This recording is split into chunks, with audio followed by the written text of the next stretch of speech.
काम मद दंभा। सुनत न साहि काम मद दंभा। सुनत न साहि काम मद दंभा। सुनत न साहि काम मद दंभा। कैसे रहूं अब रहा न जाए। कैसे रहूं अब रहा न जाए। कैसे रहूं अब रहा न जाए। कैसे रहूं अब रहा न जाए। अब तो विनती सुन लो मुझे। अपनी शरण में ले लो मुझे। अपनी शरण में ले लो मुझे। अपनी शरण में ले लो मुझे। अपनी शरण में ले लो।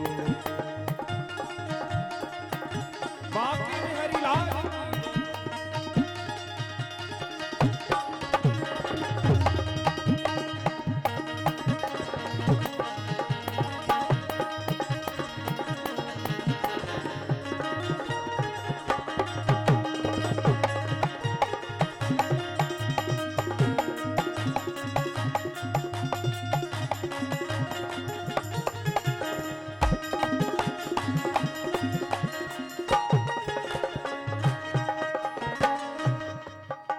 बोली राधा कृष्ण भगवान की। जय हो। गौरी शंकर भगवान की। जय हो। हनुमंत लाल की। जय हो। त्रिखंडेश्वर महादेव की। जय हो। शनिदेव महाराज की। जय हो। महावीर सेठ की। जय हो। बघेल परिवार की। जय हो। परीक्षित जी महाराज की। जय हो। श्रोता समाज की। जय हो। आए हम सब इस दिव्य त्रिवेणी में आज पुनः गोते लगाएं। भागवत रूपी नौका आपके गांव, इस नए गांव में चली है। आज तृतीय दिवस है। नौका तैयार है चलने के लिए। अपना समय निकाल करके नौका में बैठ जाएं। यही मौका है 7 दिन नौका में बैठने का। भगवान की कथा बड़ी दिव्य है, बड़ी पावन कथा है। 88,000 महात्मा बैठे हैं नैमिष की तपोभूमि पर। श्री सूत जी महाराज दिव्य कथा का रसास्वादन करा रहे हैं। परीक्षित का जन्म हुआ, पांडव बड़े प्रसन्न हुए। एक दिन अर्जुन गए हैं द्वारिका में और बहुत दिन हो गए अर्जुन लौट के नहीं आए द्वारिका से। कितने दिन हो गए? गता सप्ताधुना मासा। 7 महीने हो गए अर्जुन को द्वारिका गए। अर्जुन द्वारिका से लौट कर नहीं आए तो धर्मराज युधिष्ठिर जी महाराज बड़े चिंतित हुए। भीम को बुलाया। नायाति कस्य वाहितो नहीं वेदेद मंजसा। भैया भीम, अर्जुन लौट के नहीं आए द्वारिका से। दोनों भाई आपस में चर्चा कर रहे थे, तब तक अर्जुन लौट कर आ गए। अर्जुन की आंखों में आंसू थे। द्वारिका के विषय में जब पूछा तो अर्जुन ने बताया कि द्वारिकाधीश भगवान हम सबको छोड़कर इस धराधाम से चले गए हैं। पांडव बड़े दुखी हुए। कुंती माता ने भगवान के विरह में प्राण त्याग दिए और पांडव भी स्वर्गारोहण कर गए। परीक्षित को पूरा राजपाट दे दिया। सप्तद्वीप वसुंधरा के अधिपति बन गए परीक्षित। एक दिन नगर भ्रमण के लिए निकले अपने रथ में बैठकर, तो साहब कलयुग से मुलाकात हो गई। गाय और बैल दोनों खड़े खड़े रो रहे थे। एक अपने कर्म को दोष दे रहा था, दूसरा अपने भाग्य को। तब तक काला कुरु पुरुष पीछे से आ गया मुगदर लेके। तो परीक्षित ने तलवार उठा ली। मारोदी रंब भद्रम ते खला नाम मई शास्त्री। परीक्षित ने कहा भी गोपाल चले गए हैं तो क्या हुआ, धर्म नहीं रहेगा? अभी गोपाल का अंश जीवित है। गौ माता पर अत्याचार होते मैं नहीं देख सकता। तलवार लेके भागे तो वो काला कुरु पुरुष चरणों में गिर गया। उसने अपना परिचय बताया, राजन मैं कलयुग हूं। अच्छा, तो आप कलयुग हैं? उसने कहा कि ब्रह्मा ने हमें भेजा है, हमारा समय आ गया है, अब मैं यहीं रहूंगा।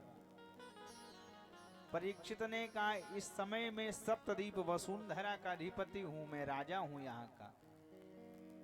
मैं आपको जो स्थान दूंगा आप वहीं रहेंगे।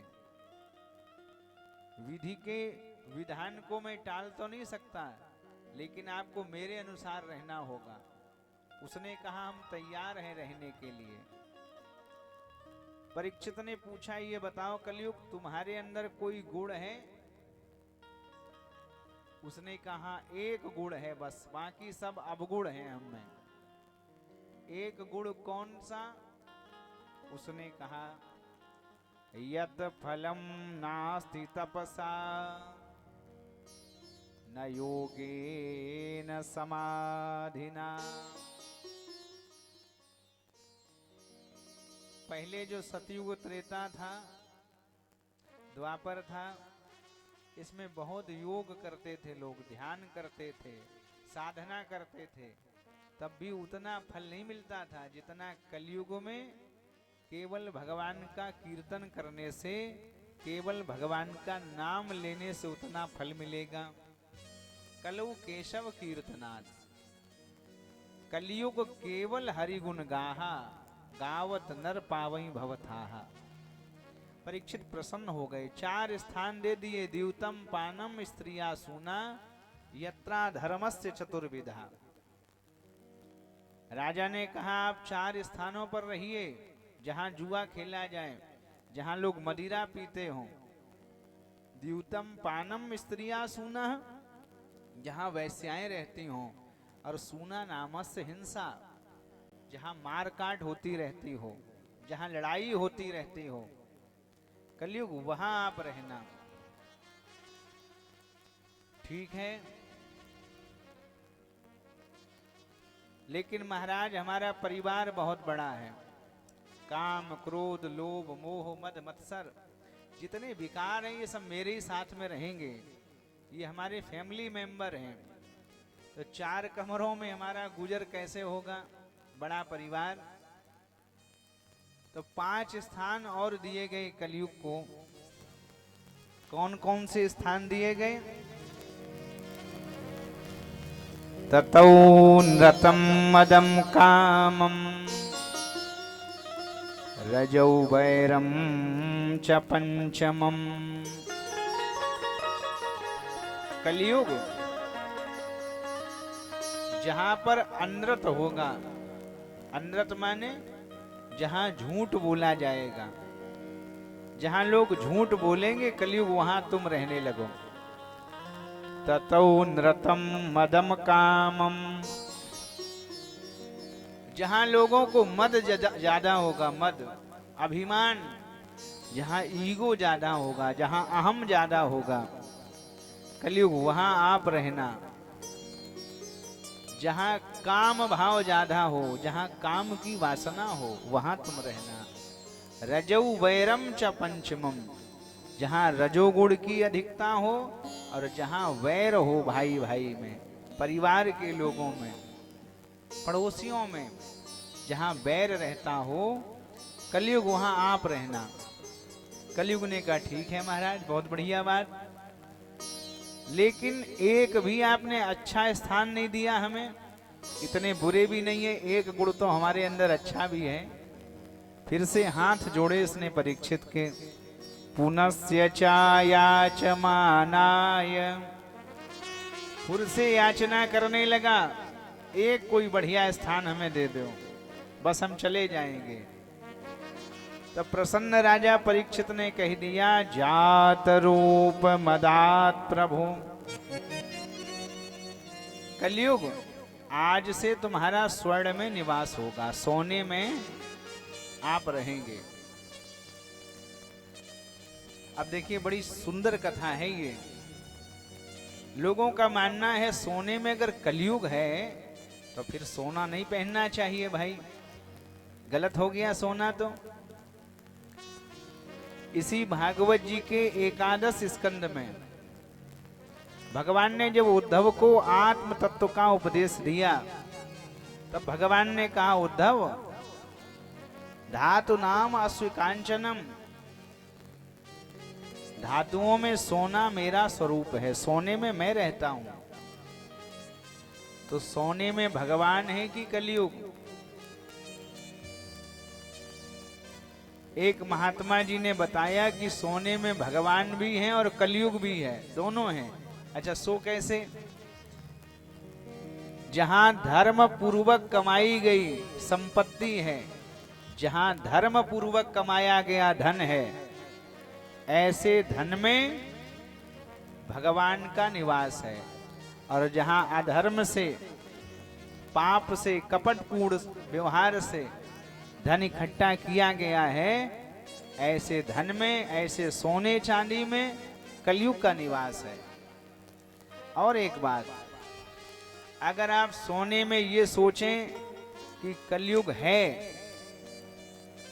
तो दुनिया में कोई ऐसी चीज नहीं बनी जिसमें कुछ ना कुछ दोष ना हो। भगवान ने कहा, अर्जुन सहजम कर्म कौन्तेय सदोषमपि न त्रजेत, सर्वारंभा ही दोषेण धूमेन अग्निरिवावृता। जैसे अग्नि को सबसे ज्यादा पवित्र माना जाता है, लेकिन अग्नि के साथ में ही धुआं रहता है जो अपवित्र है। फूल पवित्र होते हैं, लेकिन फूलों के साथ में कांटे रहते हैं।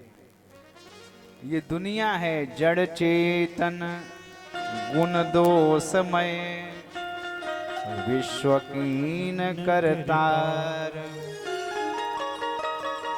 सब में दोष है, सब में। एक कवि हैं नथु सिंह, बिहार के कवि हैं। इनकी एक रचना है, बहुत बड़ी रचना लिखी और उसमें सबकी कमियां बताई। एक विधाता वश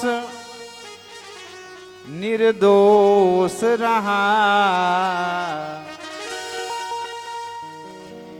सब में कोई ना कोई दोष रहा। एक विधाता ही निर्दोष रहा, सब में कोई ना कोई दोष रहा, बाकी सब में कोई ना कोई दोष रहा। एक विधाता निर्दोष रहा, एक विधाता निर्दोष रहा, बाकी सब में कोई ना कोई दोष रहा, सब में कोई ना कोई दोष रहा। एक केवल भगवान निर्दोष है, और इंसान तो दोष के बिना कैसे रह सकता है। कलि केवल मलमूल मलिना, पाप पयोनिध जन्मन मीना। जैसे मछली जल के बिना नहीं रह सकती, ऐसे कलयुग का प्राणी बिना पाप किए कहाँ रह सकता है। सब में कुछ ना कुछ दोष है। कविता बहुत बड़ी है, 4 वेद 6 शास्त्र 18 पुराणों का वेदता रावण, उसमें भी दोष है। वेद शास्त्र का पंडित ज्ञानी, रावण था पर था अभिमानी। शिव का भक्त विषया चुरा कर बैठा कैसी नादानी। सबके दोष बताए गए। सब महात्माओं में सबसे ज्यादा श्रेष्ठ दुर्वासा महात्मा, भगवान के वंश को ही श्राप दे दिया। दुर्वासा जी बड़े ज्ञानी थे। दुर्वासा थे महर्षि पर, उनमें भी थी एक बुराई। हरदम क्रोधवा जोश रहा, सब में कोई ना कोई दोष रहा। धर्मराज युधिष्ठिर जीवन में कभी झूठ नहीं बोले। युद्ध चल रहा था, पांडवों ने अनाउंस किया, घोषणा करवा दी, अश्वत्थामा मारा गया। कौरव दल के महाराज प्रधान सेनापति द्रोणाचार्य जी को बात पता चली तो धर्मराज युधिष्ठिर से पूछा कि अश्वत्थामा मारा गया? उन्होंने कभी जीवन में झूठ नहीं बोला था, तो कैसे झूठ बोलते? कहा नरो ना कुंजरो वा, नर नहीं हाथी मारा गया अश्वत्थामा नाम का।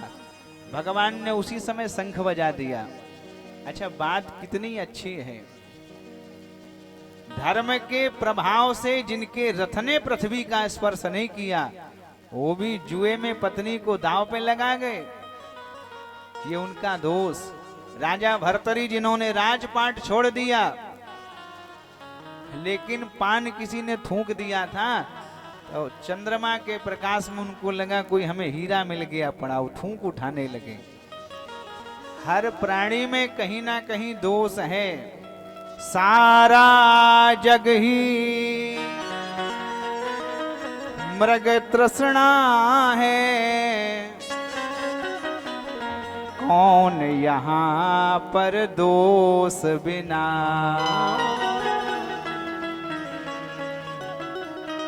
सब में कोई ना कोई दोष रहा, सब में कोई ना कोई, सब में कोई ना कोई दोस्त रहा, बाकी सब में कोई ना कोई दोस्त रहा।